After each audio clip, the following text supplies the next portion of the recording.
Hey guys, hope you guys are doing well and welcome back to my channel. Today I'll be sharing with you a very different and interesting recipe. This is a gluten-free chocolate cake, but it has protein powder in it, and also I've shared a protein powder frosting also, it tastes really good and it's super soft, this cake.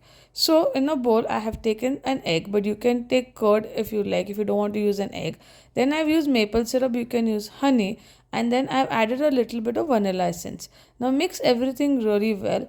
Then after that I've added unsweetened cocoa powder, my protein powder. So for protein powder I prefer using the stripe protein powder, which I also use in my everyday, and I really like the taste of this protein powder.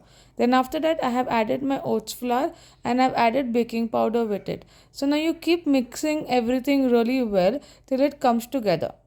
For milk, you can use your plant-based milk or any milk that you like, and you keep mixing it till it all comes together. And milk I add little by little to see how the consistency is, and then till I get a smooth batter out of it. So you can keep mixing.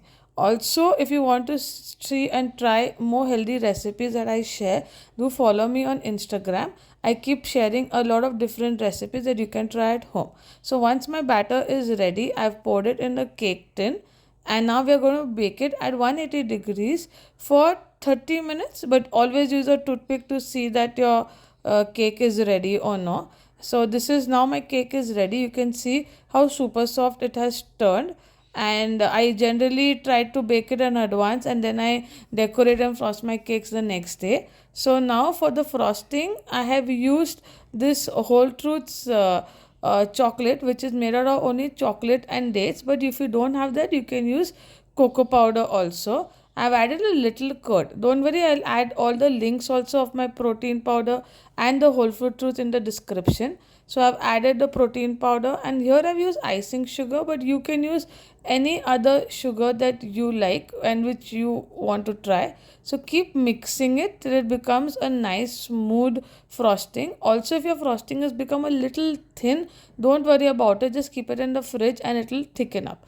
Now my cake is ready. So don't forget to like and share and subscribe to my channel. And if you have any doubts or want me to make any changes or any recommendations, also do let me know. So here I've added the frosting. I've just spread it on my cake, and then I'm going to just give a small design and then add my sprinkles on top. You can add any sprinkles that you like, and your cake is ready. So this looks and turns out super great. Hope you like the recipe.